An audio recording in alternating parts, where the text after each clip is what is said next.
Hey, what's up, everybody? Today we're going to talk about all the news that came out today from the press conference. Stephen Jones gave some nuggets. This is serious.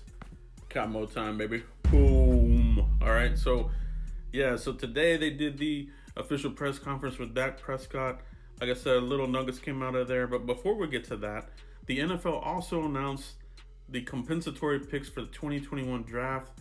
Cowboys got, 4 comp picks: third, fourth, fifth, and sixth round. So altogether, the Cowboys have 10 picks going into the draft. Will they use all of these? Will they package some of these and move up somewhere in the draft? I think there's a good chance of that happening. 10 picks, although we do have a lot of free agents leaving. Who are they going to bring back? We've talked about that before. How do you guys feel about the Cowboys' 10 draft picks going into this draft class? Let me know what you guys think. And then going into the press conference, Dak Prescott, what an impressive young man this is. I'm just glad that we got this deal out of the way. I'm glad we have our franchise quarterback. We don't have to worry about rolling the dice here and there. It is a 4-year deal, however, so depending on how this goes, like I said, McCarthy and Dak are married together. So year 3 of Dak's contract, if things aren't working out, what do they do? At this point, the Cowboys will be forced to start scouting quarterbacks and probably need to draft somebody, or they may go the trade route. We've seen the quarterback market become very volatile this offseason with various quarterbacks trying to force their way out of, their deals and teams. Will this be the future of the position? Is the quarterback position going to be more volatile than ever moving forward? Are we going to see more teams dumping and trading quarterbacks? Okay, so let's keep an eye on that one there. But we got our guy, Dak.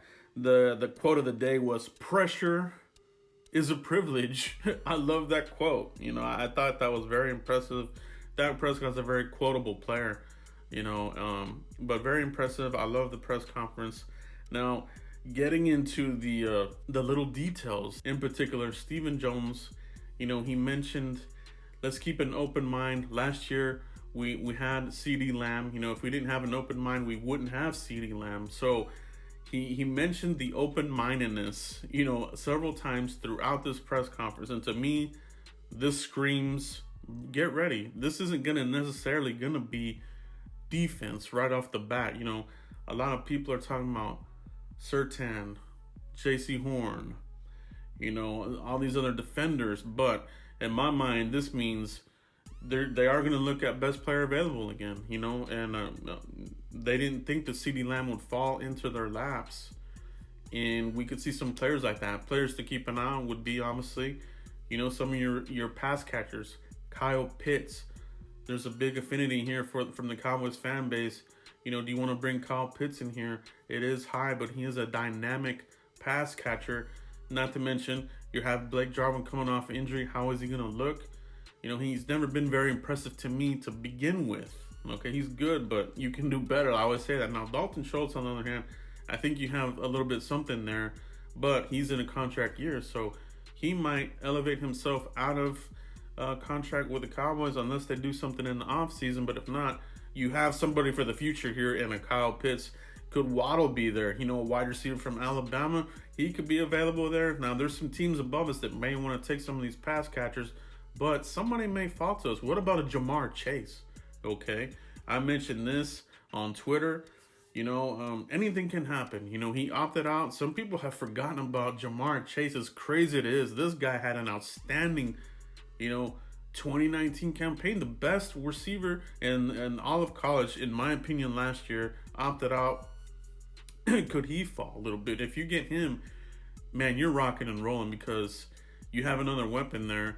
And, Michael Gallup, I don't think they're going to re-sign him. I think they're going to let him walk. And then you have this other receiver sliding in place. I've always said this. Mike McCarthy always has...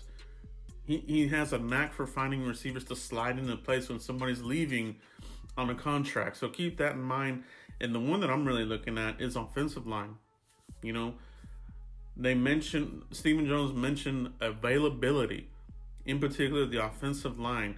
I think this team, figured out that these guys are not reliable. They did do some restructures here. They restructured these old linemen, Tyron Smith, Zack, Lael. What does this mean for their contracts and outlook? to me, this has no effect as far as like, oh, now we're stuck with these guys. We're gonna keep them. All it means is they're gonna convert the salary to more cash up front for these players. That's how this restructuring is. Okay, so they're gonna lower the yearly salary, but they're gonna give them more like guaranteed money basically. So they're getting more money front loaded up front. So it shrinks the number down. You know, if you want to move on from these players, you're not held hostage. You can move on from Tyron Smith. You can move on from Lael. If they don't want to pick up his club option next year, they can do that. You know, or depending on how they restructured his contract, they probably still have an ejection button built into that contract. So, you know, he did mention availability. So, like I said, keep an open mind. I mean, that's what these guys said several times. So, open minding is pass catchers, Waddle, Kyle Pitts, Jamarr Chase. If people don't like that he opted out, maybe they forgot about it. He falls to you, you strike gold again. I mean, it can get crazy. Penei Sewell, he's a knocked out. Some teams are saying that, you know, they'd rather have Rashawn Slater than Penei Sewell. Does he fall to you? You run to the podium or whatever you're doing. You run to your virtual screen and you make the call. You know, I don't know if they're gonna do virtual drafting, and I hope not. I hope it's in person.